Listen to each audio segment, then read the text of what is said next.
ഒരു ദിവസം ഉറക്കമില്ല ഊണില്ല. ഞങ്ങൾ ആരെ നോക്കിയിരിക്കും? ഇനി ആരെ നോക്കിയിരിക്കണം? എൻ്റെ മോൻ പോയി, എല്ലാം പോയില്ലേ, എല്ലാം പോയി, തട്ടിപ്പറിച്ച് പോയില്ലേ മക്കളെ. ഇന്ന് കേരള ഹർത്താൽ എന്ന പേരിലൊക്കെ ഒരു ഹർത്താൽ നമ്മൾ നീതിയുടെ അല്ലെങ്കിൽ അവകാശങ്ങൾക്ക് വേണ്ടി നടത്തുന്നു ഒരു ഭാഗത്ത്, മറുഭാഗത്ത് ഇതിൻ്റെ നിയമ നടപടികൾ നടക്കുന്നു. ഇപ്പോൾ നിതിൻ രാജിൻ്റെ പിതാവ് നമുക്കൊപ്പം ചേരുകയാണ്. ഏറെ ദുഃഖകരമായിട്ടുള്ള ഒരു ഒരു ഒരു ഒരു ഒരു ഒരു ഒരു ഒരു സംഭവമാണ് ഇതുമായി ബന്ധപ്പെട്ടുണ്ടായെന്ന് മലയാളികൾക്ക് ഓരോരുത്തർക്കും അറിയാം. പക്ഷേ ഈ നമ്മൾ ഈ വലിയ സങ്കടമുണ്ട്. എനിക്കറിയാം ഇപ്പോഴും സംസാരിക്കാൻ വലിയ ബുദ്ധിമുട്ടുണ്ട്. അപ്പോഴും നമ്മൾ ഈ ഒരു ഭാഗത്ത് നമ്മൾ നിയമ പോരാട്ടം നടത്തുകയാണ്. അതെ, മോൻ്റെ നീതിക്കായാണ് ഇന്ന് നടത്തുന്ന ഹർത്താൽ വളരെ നല്ലതാണ്. പക്ഷേ ഇന്നും കേരള പോലീസും മറ്റുള്ള എല്ലാവരും ഇരുട്ടിൽ തപ്പുന്നതായിട്ടാണ് കാണുന്നത്. കാരണം അവർ പറയുന്നു ആന്ധ്രയിലും കർണാടകയിലും ബാംഗ്ലൂരും ഒക്കെ പോലീസിനെ വിന്യസിച്ചിരിക്കുന്നു. ഞങ്ങൾ കഴിഞ്ഞ ആഴ്ച തന്നെ അന്വേഷണ കമ്മീഷൻ്റെ മുമ്പാകെ ACP ഹരിപ്രസാദിൻ്റെ മുമ്പാകെ ഹാജരായപ്പോൾ അദ്ദേഹം പറഞ്ഞെന്ന് എല്ലായിടത്തും വിന്യസിച്ചിരിക്കുന്നു, എല്ലായിടത്തും ആളുണ്ട്. ഇത്രയും ദിവസമായിട്ട് പിടിക്കാൻ കഴിയുന്നില്ലല്ലോ. കണ്ണൂരിൽ പള്ളിക്കുന്നിൽ തന്നെ അങ്ങേര് കാണും, അത് നമുക്ക് പൂർണ്ണ ഉറപ്പാണ്. കാരണം ആരെ പിടിക്കാൻ? ഇന്ന് കേരളത്തിൽ ഓരോ സംഭവം ഉണ്ടാകും അപ്പോൾ പിടിക്കണേണ്. നമ്മൾ അച്ഛനോട്ടൊക്കെ നമ്മൾ സംസാരിച്ചിട്ടുണ്ട്. ഈ പോലീസിൽ വീഴ്ചയാണോ പറയുന്നത്, അല്ലെങ്കിൽ ഏതെങ്കിലും തരത്തിൽ അവർ അന്വേഷിക്കുന്നില്ല, കൃത്യമായി അന്വേഷിക്കുന്നില്ല എന്നുള്ളതാണോ അച്ഛൻ്റെ ഈ കുടുംബത്തിൻ്റെ പരാതി? അതെ, ഞങ്ങളുടെ വാദം ആരും കേൾക്കാറില്ല. കാരണം എന്ന് പറഞ്ഞാൽ ഞങ്ങളവിടെ CCTV വിഷ്വൽസ് ഹാജരാക്കാൻ ആവശ്യപ്പെട്ടു. ഒരു ചെറിയ ഫോണിൽ CCTV വിഷ്വൽസിൽ പിന്നെ പ്രിൻസിപ്പലിൻ്റെ റൂമിൽ കുറച്ച് വിഷ്വൽസ് അല്ലാതെ വേറെ ഒന്നും ഹാജരാക്കിയില്ല. ഞങ്ങൾ ചോദിച്ചപ്പോൾ അവർ പറയുന്നു അത് വേറൊരു പോലീസിൻ്റെ ഉദ്യോഗസ്ഥൻ്റെ കയ്യിലാണ്, അത് ഞങ്ങളുടെ ഒരു അന്വേഷണ ഉദ്യോഗസ്ഥൻ സംസാരിക്കുന്ന ആ ഒരു പദമാണ് നിങ്ങളെല്ലാം അറിഞ്ഞിരിക്കണം. അത് ഞങ്ങളുടെ കയ്യിലില്ല, വേറൊരു ഉദ്യോഗസ്ഥൻ്റെ. അത് എന്ത് ന്യായമാണ്? അവരെല്ലാം കളക്ട് ചെയ്തിട്ടല്ലേ അന്വേഷിക്കാൻ ഇറങ്ങും. ഞങ്ങൾ ഇന്നുവരെ അതൊന്നും കാണിച്ചിട്ടില്ല.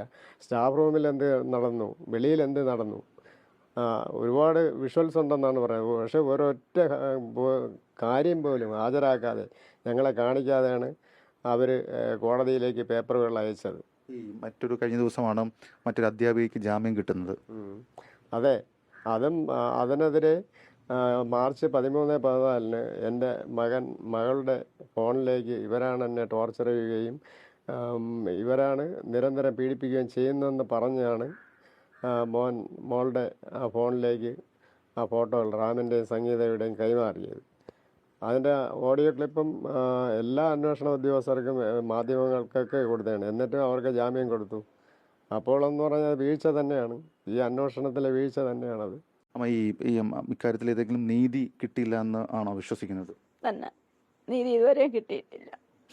എൻ്റെ മോൻ പോയി, പക്ഷേ നീതി കിട്ടിയില്ല എന്നുണ്ടെങ്കിൽ ഞാനായി എനിക്ക് ആരുടെയും പറയണ്ട.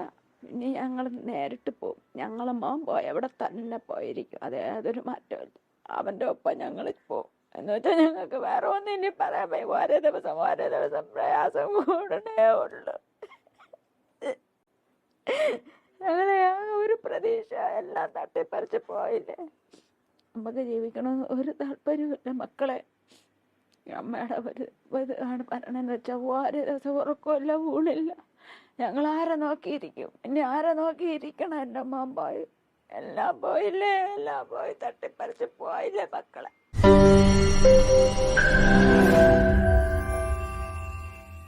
ലോകത്തെവിടെയായാലും ഏത് സമയത്തും 24 വാർത്തകളും ഓഗ്മെന്റഡ് റിയാലിറ്റി പാക്കേജുകളും എക്സ്പ്ലെയിനറുകളും വിശദമായി കാണാൻ ഞങ്ങളുടെ YouTube ചാനൽ നിങ്ങൾക്ക് സബ്സ്ക്രൈബ് ചെയ്യാം.